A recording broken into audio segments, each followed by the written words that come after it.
Well, I have a sort of suggestion, and that is this: that before we decide either to save the planet or to destroy it, we pause for a moment of silence. I don't mean that kind of grim silence which one observes when somebody says, such and such a famous person has just died, and we'll observe a moment of silence in his honor. And everybody frowns and thinks very serious thoughts.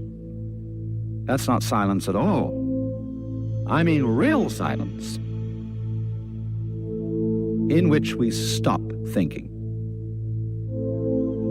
and experience reality as reality is.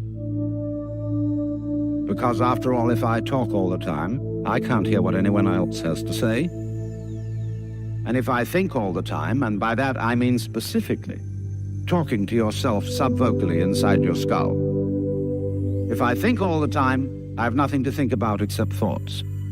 And so I'm never in touch with the real world. Now, what is the real world? Some people have the theory that the real world is material or physical. They say it's made of kind of a stuff. Other people have the theory that the real world is spiritual or mental. But I want you to point out that both those theories of the world are concepts. They are construction of words. And the real world is not an idea. It is not words. Reality is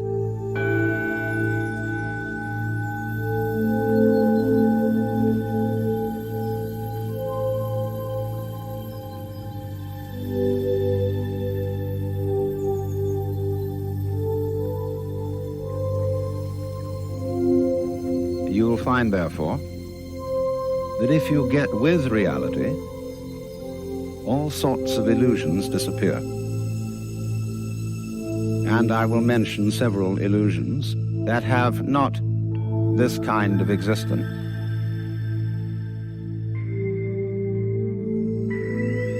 Let's begin with some very down-to-earth ones, like money. Money is a very useful method of accounting.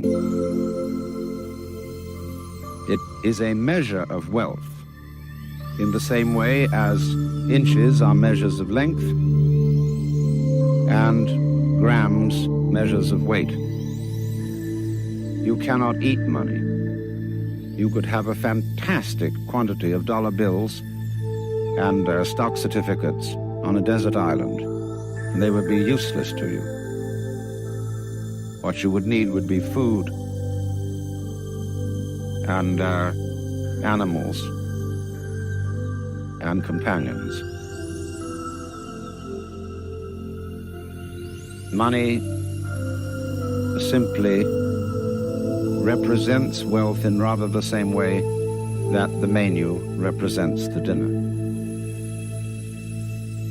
Only we are psychologically perverted in such a way that some of us would rather have money than real wealth. But you know, you cannot drive in 5 cars at once, even though they be Cadillacs. You cannot live simultaneously in 6 houses, or eat 12 roasts of beef at one meal. There is a limit to what one can consume.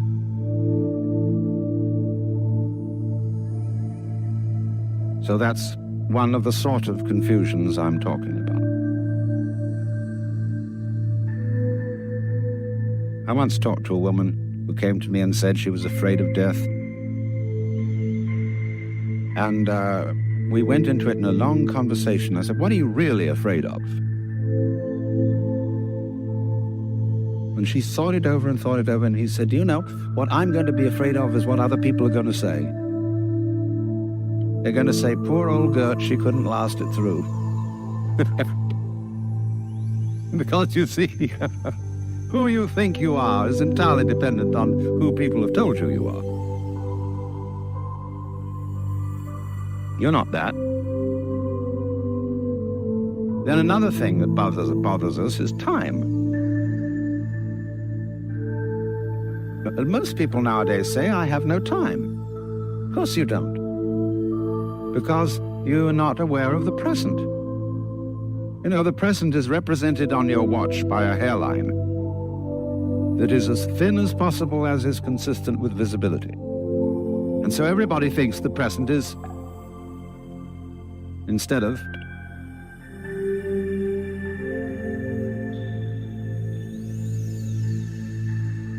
now, the present is the only real time. There is no past, and there isn't a future.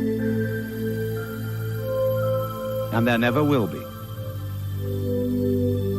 We think ordinarily of the present as an infinitesimal point at which the future changes into the past.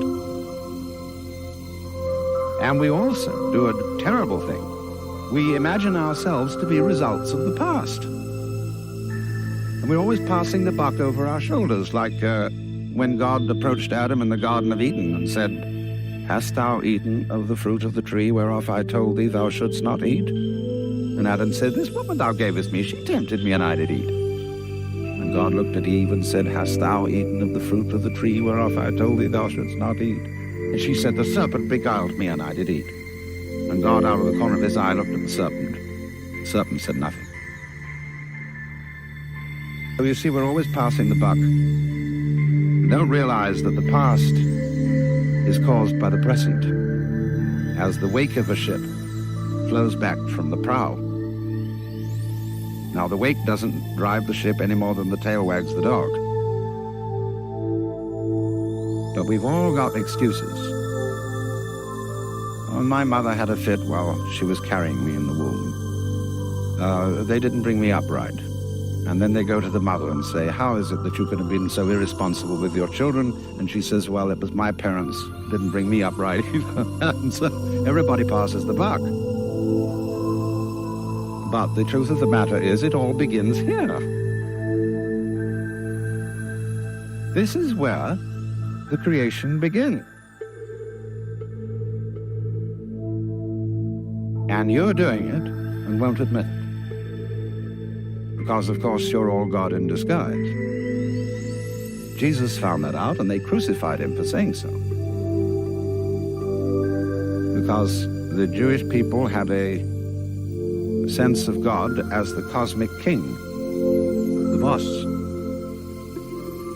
It was modeled on Pharaoh, on Cyrus of Persia. The King of Kings and the Lord of Lords was Cyrus's title. Kyrie eleison means Cyrus have mercy on us. But you don't have to think of God in that image. When modern Protestant theologians of the sort of liberal type are saying God is dead, they mean not that literally, they mean a certain image of God is dead. Outworn. Because it was, after all, an idol. And when it says, "Thou shalt not make to thyself any graven image," it doesn't mean merely images of wood and stone, which nobody took seriously anyway. It means, above all, images made of imagination, images made of concepts. And that one had feet of clay. But it doesn't mean that God is dead, that life is nothing more than a trip from the maternity ward to the crematorium. It's much more spooky than that.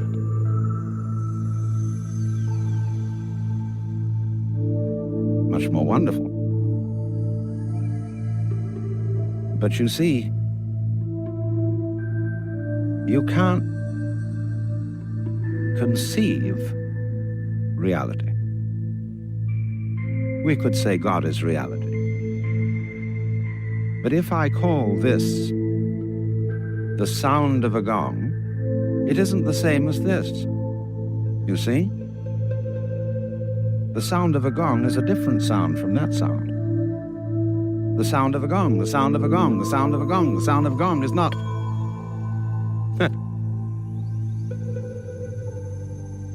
So then, there is practiced throughout the world rather more in Asia than here, although always by a minority of people, a discipline called meditation, which is to get in touch with reality. The word meditation in English doesn't have quite the same meaning, because when we talk of someone meditating, we think of deeply pondering about something. When the Orientals are asked, "What do you meditate on?" they look slightly puzzled. We don't meditate on anything. We just meditate. In Sanskrit, it is called jhana. In Chinese, it is called chan. In Japanese, it is called Zen. And it means, very simply, to stop thinking. Temporarily. Not again that thinking is something bad.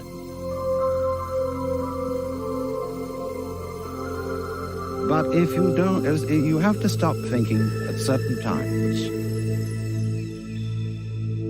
Once you get the knack of that, you can do it even while you're thinking.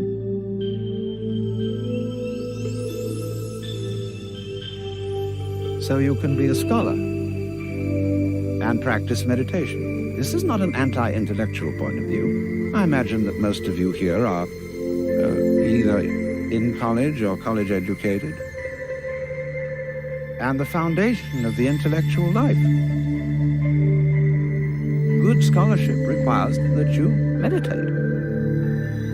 But in saying that, I have got myself into a linguistic trap. Because you see, I seem to be pitching it to you as if it was something good for you. As if it would give you a better future. As if it would improve you. Now, so long as such motivations and considerations exist, you're not meditating. We talk sometimes about the practice of meditation as if it were like practicing the piano, preparing for a concert. It's much more like the practice of medicine, as when you say, well, I practice medicine. It means you do it every day, it's your way of life. So this is a very odd thing for Westerners to understand, and particularly for Americans. Because we are so fixated on the future. When we say we want to put something down, we say it has no future. Well, do you? Much better to have a present. Because if you don't, it's useless to make plans. Because when they work out, you won't be there to enjoy them. You'll be thinking of something else. So this is one activity which is curiously different from all others. It has no purpose.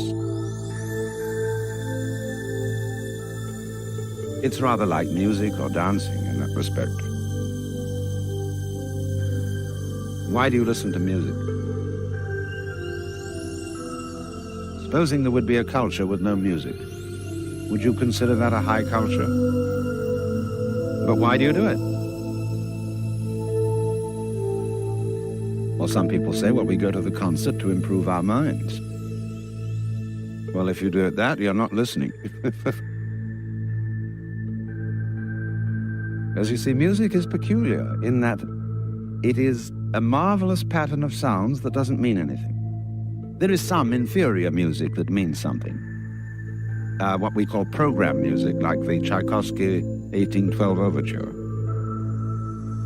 Or some of Debussy's perpetrations, such as the Englutted Cathedral, where it's creating visual pictures or imitating natural noises, the beat of horses' hooves or rollings of military drums and the sound of the waves, etc. Just imitation. Now, great music, as composed by Bach or Mozart or the Hindu music or some of the great contemporary composers, doesn't mean anything except itself.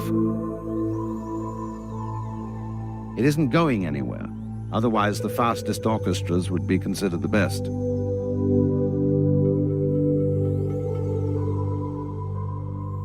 So we, in music, become centered. We come into the present. Not a hairline present, mind you. It's an expanded present, because if you had a hairline present, you wouldn't be able to hear one note after another. You wouldn't know what note you'd heard before. So you couldn't hear melody.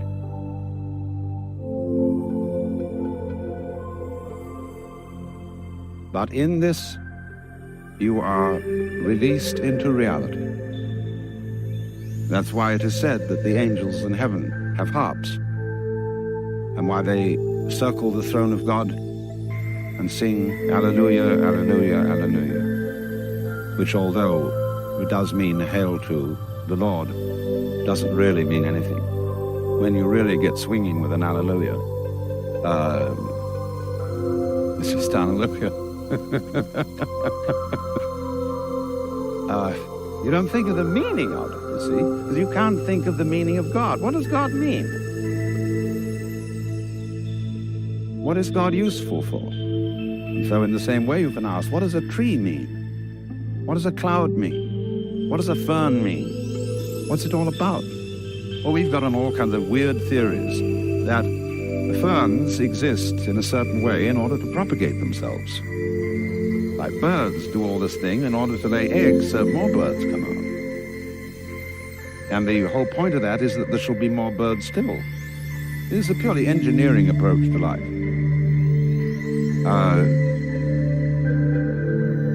Which is completely senseless. Things don't mean anything. Birds don't mean anything. Trees don't mean anything. Words mean something, yes, because they point to something beyond themselves. They're signs. But if you take words too seriously, you're like a person who climbs a signpost instead of going where it points.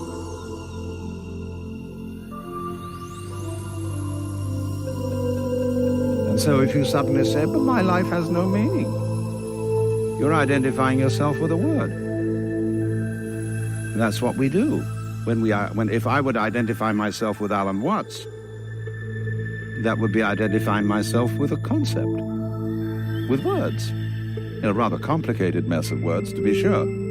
But still, I would have made that mistake.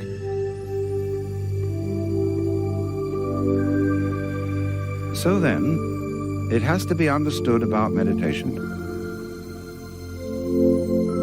that it's not an exercise, it's not a gymnastic, it's not the ordinary sort of self-improvement procedure. And one does it not to be good for you, but just because you dig it. Because at last you find yourself in the center, the eternal now, in which past and future drop away.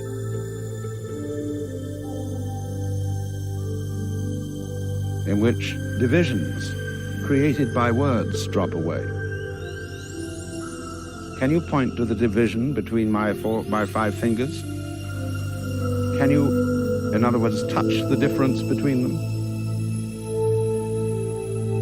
Can't be done. Because the difference is conceptual. True. They can all move independently, but only because they're one with the body, and the body is one with its environment. You cannot separate those. Like bees and flowers. Where there are no flowers, there are no bees. Where there are no bees, there are no flowers. They look very different, but they are essentially one organism. The head and the feet look very different, but they are parts of one organism. Not really parts. Parts is a mechanical word, like on spare parts. The organism doesn't have parts, it has features. Now, there's not very much point in merely talking about this. You can understand it only by doing it.